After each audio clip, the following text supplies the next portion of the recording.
Assalamualaikum, salam Malaysia Madani. Kanta 744 dimulakan dengan rangkuman berita utama dalam segmen SNC. Corak tabik urus lebih tegas dan pantas akan diperkenal Kerajaan Perpaduan untuk mengemudi negara pada tahun kedua pentadbiran. Perdana Menteri berkata Kerajaan Perpaduan telah berjaya menyelesaikan pelbagai masalah asas rakyat pada tahun pertama pentadbiran. Antara usaha yang telah diperkenalkan termasuk ekonomi madani dan Pelan Induk Perindustrian Baharu 2030 selain menyelesaikan isu pendidikan.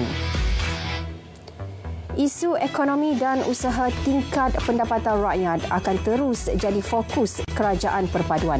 Menteri Komunikasi dan Digital berkata, kerajaan akan bantu golongan paling memerlukan termasuk yang berpendapatan rendah dan penduduk di kawasan pedalaman dan luar bandar. Untuk itu, pelbagai inisiatif akan dilaksana termasuk menerusi ekonomi digital. Semua pihak perlu bersama-sama kerajaan dalam usaha mengangkat Malaysia sebagai negara hebat di peringkat antarabangsa. Jurucakap Kerajaan Perpaduan yang juga Menteri Komunikasi dan Digital menyatakan saf kepimpinan akan terus dirapatkan agar kepentingan rakyat sentiasa jadi keutamaan. Tegas beliau, ini bukan masa untuk memusuhi antara satu sama lain kerana ia akan merugikan negara. Malaysia berharap akan ada gencatan senjata kekal di Palestin. Dengan gencatan senjata selama 4 hari ketika ini hanya langkah pertama mengakhiri penghapusan etnik di bumi Gaza. Jelas Menteri Komunikasi dan Digital Malaysia, Indonesia dan negara Islam sambut baik gencatan senjata itu, namun berharap penyelesaian kekal dapat dicapai untuk mengakhiri konflik tersebut. Sistem pengurusan maklumat geospasial pertahanan DGIM digunakan bagi mengawasi monsun timur laut dengan lebih sistematik. Menteri di Jabatan Perdana Menteri Hal Ehwal Sabah, Sarawak dan Tugas-Tugas Khas berkata sistem pengoperasian dashboard bencana NADMA digunakan bagi mengintegrasi data spesial negara agensi berkenaan.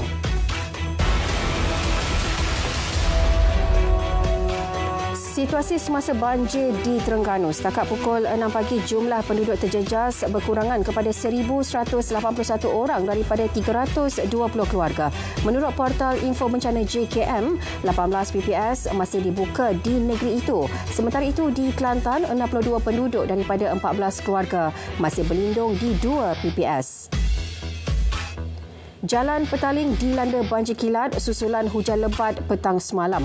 Di BKL menerusi Facebook memaklumkan hujan lebat di Ibu Negara sejak 5.40 petang hingga malam tadi telah menyebabkan beberapa kawasan lain sekitar Ibu Negara turut dilanda banjir. 44 laporan diterima berhubung ancaman bom palsu di sekolah seluruh negara sejak Selasa lepas sehingga pagi Khamis. Ketua Polis Negara memaklumkan jumlah itu melibatkan sekolah kerajaan, swasta dan antarabangsa. Ancaman tersebut dihantar melalui email kepada setiap sekolah dengan menggunakan alamat email yang sama. Siasatan dilakukan dengan bantuan negara yang terlibat dan juga pihak FBI. 4,086 individu diberkas seluruh negara menerusi Optapis khas pada Isnin hingga Rabu lalu atas pelbagai kesalahan dadah. Menurut pengarah JSJN Bukit Aman, tangkapan tersebut dibuat menerusi 4,564 pemeriksaan. Mereka yang ditahan berumur antara 14 hingga 70 tahun. Seorang warga emas maut manakala isterinya cedera parah selepas kereta dinaiki terlibat kemalangan dengan sebuah lori. Kejadian berlaku di Simpang Batu Embun di kilometer 4, Jalan Jerantut petang semalam. Menurut Ketua Polis Daerah Jerantut, pihaknya menerima laporan berhubung kejadian pada pukul 3.03 petang. Mutu penguasaan bahasa Inggeris dalam kalangan pelajar terutamanya di peringkat sekolah rendah perlu ditingkatkan mulai tahun hadapan. Namun tegas Perdana Menteri, bahasa Melayu perlu dikuasai tanpa tolak ansur. Usaha meningkatkan penguasaan bahasa Inggeris perlu dilaksanakan segera kerana negara maju memberi penekanan kepada soal diri bahasa. Program latihan khidmat negara PLKN tidak akan dilaksana semula tahun depan kerana peruntukannya tidak dimasukkan dalam belanjawan 2024. Sebaliknya, ia dijangka dilaksana semula mulai 2025.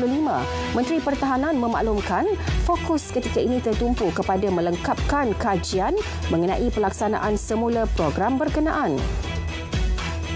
Had umur 30 tahun bagi belia di Malaysia akan berkuat kuasa mulai 1 Januari 2026. Menteri Belia dan Sukan berkata penetapan tarikh itu hasil beberapa siri perbincangan antara KBS dan Majlis Belia Malaysia. Ketika ini had umur belia 40 tahun. Lebih 9,000 guru baharu akan mula berkhidmat di seluruh negara bagi sesi persekolahan Januari 2024. Jumlah pejawatan guru baharu itu diperoleh KPM daripada Suruhanjaya Perkhidmatan Pendidikan. KPM sentiasa berusaha memastikan jumlah pejawatan guru ditambah mengikut keperluan sekolah. Ini berikutan masalah kekurangan guru dikenal pasti sebagai antara punca pertambahan beban tugas kepada guru sedia ada. Kaki tangan awam Johor bakal terima bantuan khas keuangan 2 bulan gaji. Turut menerima kaki tangan kerajaan persekutuan yang dibayar gaji oleh kerajaan negeri.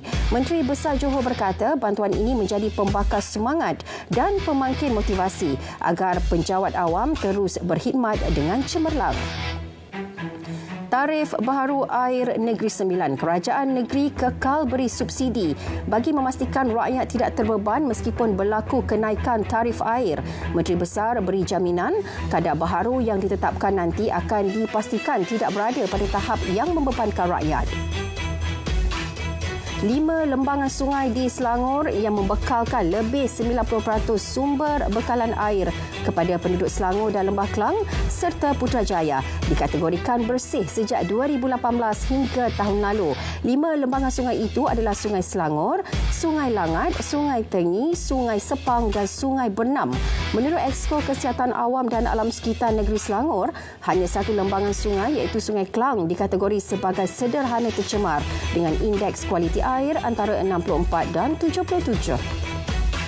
Pelantikan YTL Power International Berhad sebagai rakan strategik bagi projek loji sisa kepada negara. WTE dibuat mengikut tata cara perolehan telus dan sistematik.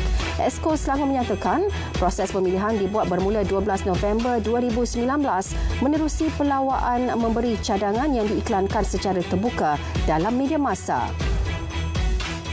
Yadim Terengganu gerakkan sukarelawan untuk bantu penduduk terjejas banjir selain sampaikan sumbangan kepada penduduk terlibat bencana di PPS. Bantuan termasuk pek makanan dan kit keperluan peribadi. Cadangan penambahbaikan ekosistem industri teksi akan dikaji. Ia bagi memastikan kebajikan sekitar 40,000 pemandu teksi di seluruh Malaysia terus dipelihara. Perdana Menteri berkata cadangan yang dikemukakan GTSM akan disemak dan diteliti agar satu pendekatan yang lebih adil dapat dilaksana dan memastikan kelestarian industri teksi. 97% graduan TVET berjaya mendapatkan pekerjaan. Perdana Menteri menyifatkan angka itu satu pencapaian membanggakan. Bagaimanapun jelas beliau, ruang tambah baik perlu terus dilakukan, khususnya berhubung kadar gaji TVET yang ketika ini sekitar RM2,000. Kestabilan politik kerajaan perpaduan berjaya membawa banyak industri besar seperti syarikat gergasi dunia melabur dalam negara ini. Dasar ekonomi Malaysia yang jelas juga mendorong peningkatan keyakinan pelabur.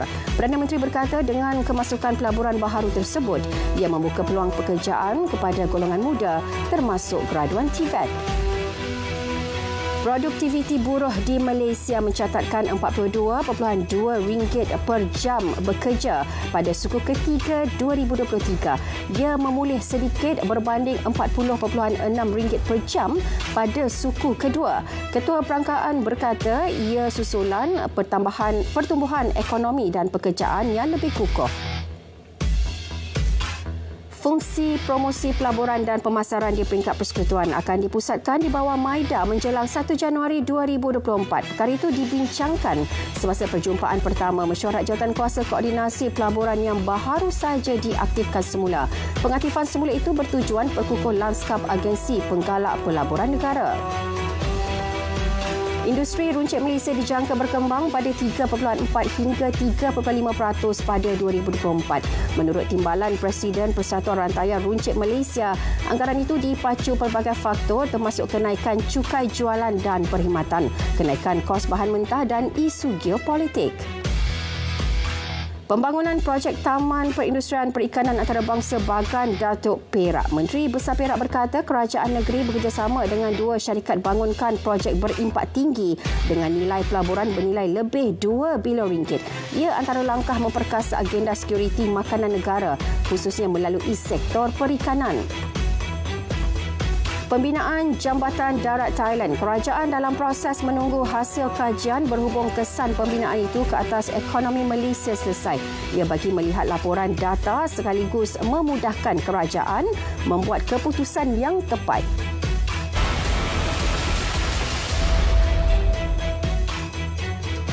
Jumlah korban serangan udara dan darat Israel di Gaza sejak 7 Oktober lalu kini 14,854 orang. Ia termasuk lebih 6,000 kanak-kanak dan 4,000 wanita serta 36,000 mangsa cedera.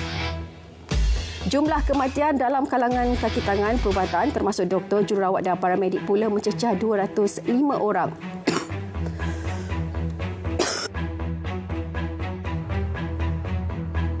Keenam hospital dan 55 pusat kesihatan juga tidak beroperasi. Keganasan Israel turut merangkut nyawa 25 anggota pasukan pertahanan awam, 64 wartawan manakala sekurang-kurangnya 7,000 orang dilapor hilang. Lebih 100 mayat rakyat Palestin tanpa identiti telah dikebumikan dalam satu liang lahat di Khan Yunis, selatan Gaza. Ia termasuk mangsa yang terdiri daripada kanak-kanak yang terbunuh di sekitar utara Gaza tetapi dikebumikan di selatan wilayah perang itu. Yang tidak dapat dikenal pasti identiti mereka adalah mangsa pembunuhan rejim Zionis. Kubur besar digali bagi membolehkan kesemua mayat itu dikebumikan segera.